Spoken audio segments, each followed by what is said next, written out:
আমার সাথ না মিটিল, আশা না পুরিল, সকলে ফুরায় যায় মা।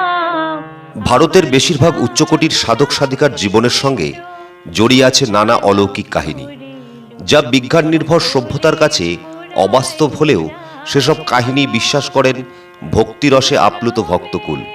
কাহিনীগুলির বেশিরভাগই লোকমুখে প্রচারিত। সেই রকম কিছু কাহিনী জড়িয়ে আছে সাধক রামপ্রসাদের জীবনের সঙ্গেও। গত পর্বে আমরা রামপ্রসাদের জীবন কাহিনীর বেশ কিছু অংশ আপনাদের সামনে তুলে ধরেছিলাম।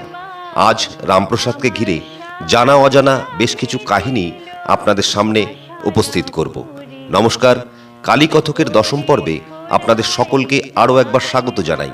বন্ধুরা, আমাদের আগের পর্বগুলি দেখার জন্য ডেসক্রিপশন বক্সে লিংক দেওয়া থাকবে, চাইলে আপনারা সেখান থেকে দেখে নিতে পারেন।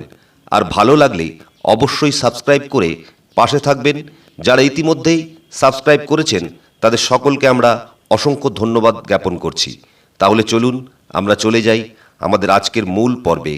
আপনারা শুনছেন কালীকথক, সঙ্গে আমি অনুপ রায়। শুনতে থাকুন, সঙ্গে থাকুন।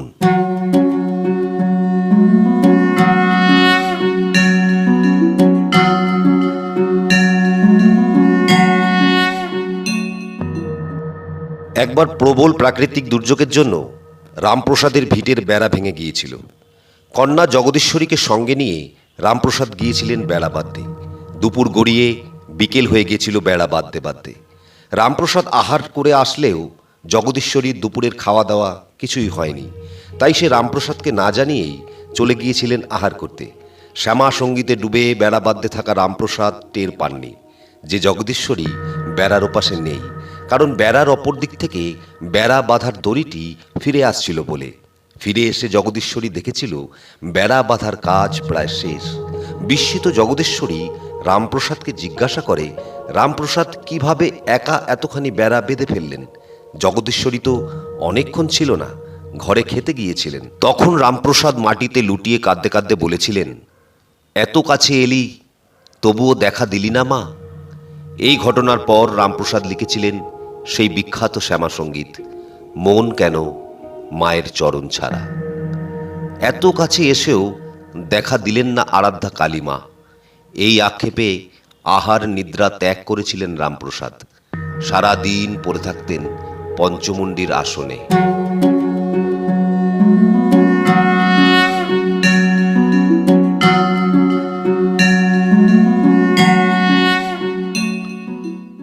এক অমাবস্যার রাতে কালীর বেটা রামপ্রসাদ প্রতিদিনের মতোই আকুল হয়ে মাকে ডেকে চলেছেন। চোখ থেকে অবিরাম ঝরে পড়ছিল অশ্রুধারা।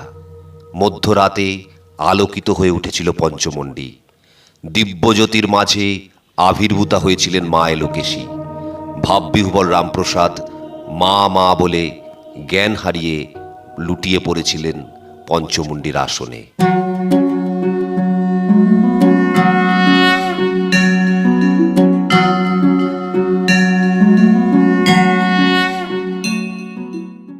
নিষ্ঠা ভরে তান্ত্রিক মতে কালী মায়ের নিত্য পূজা করতেন রামপ্রসাদ। একদিন রাত্রে মায়ের পূজা করার সময় মায়ের অর্ঘ্যে পদ্মফুল রাখার ইচ্ছে হয়েছিল তার। ফুলের ডালিতে অন্যান্য ফুল থাকলেও পদ্মফুল ছিল না। আকুল রামপ্রসাদ কাঁদতে কাঁদতে মাকে বলেছিলেন, মা, তোর ইশারাতে জগৎ চলে, আমার বাসনা পূর্ণ কর মা। সেই মুহূর্তে তার কানে কেউ ফিসফিস করে বলেছিল, বাড়ির কোণে যে গাবগাছটি আছে সেখানে যা, পদ্মফুল পাবি। বিস্মিত রামপ্রসাদ দৌড়ে গিয়েছিলেন গাবগাছটির কাছে। স্তম্ভিত হয়ে দেখেছিলেন মায়ের অপার লীলায় গাবগাছের ডালগুলিতে ফুটে উঠেছে অগণিত পদ্মফুল। আত্মহারা রামপ্রসাদ পদ্মফুল এনে নিবেদন করেছিলেন মায়ের চরণে।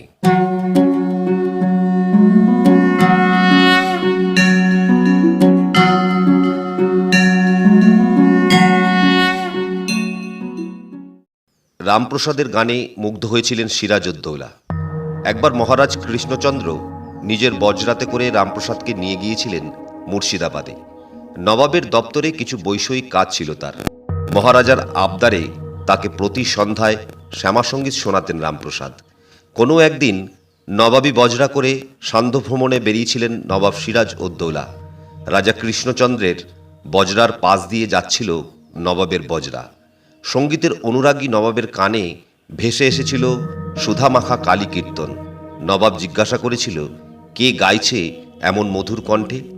বজরার মাঝিরা জানিয়েছিল কণ্ঠটি রামপ্রসাদের। থেমে গিয়েছিল নবাবের বজরা। রামপ্রসাদকে তার বজরায় এসে গান শোনাবার অনুরোধ করেছিলেন নবাব। নবাব সিরাজউদ্দৌলাকে খুশি করার জন্য ফার্সিতে গজল গেয়েছিলেন রামপ্রসাদ। কিন্তু গানটি থামার পর নবাব বলেছিলেন, তুমি যে গানে আমাকে টেনেছ, আমি তোমার কণ্ঠে সেই শ্যামা সঙ্গীত শুনতে চাই। এরপর রামপ্রসাদ একের পর এক শ্যামা সঙ্গীত গেয়ে শুনিয়েছিলেন নবাবকে। বিধর্মী নবাবও ডুবে গিয়েছিলেন রামপ্রসাদী শ্যামা সঙ্গীতের ভাবসাগরে।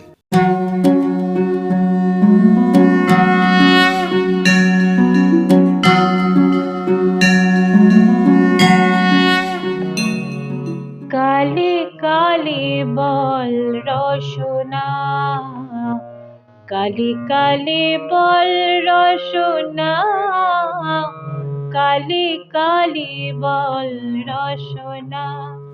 নমস্কার, আজকের মতো এখানেই শেষ করছি। দেখা হবে পরবর্তী পর্বে। ততক্ষণ সুস্থ থাকুন, সঙ্গে থাকুন, শুনতে থাকুন কালীকথক। যদি হতে ত্রাণ থাকে বাসনা, কালী কালী বল।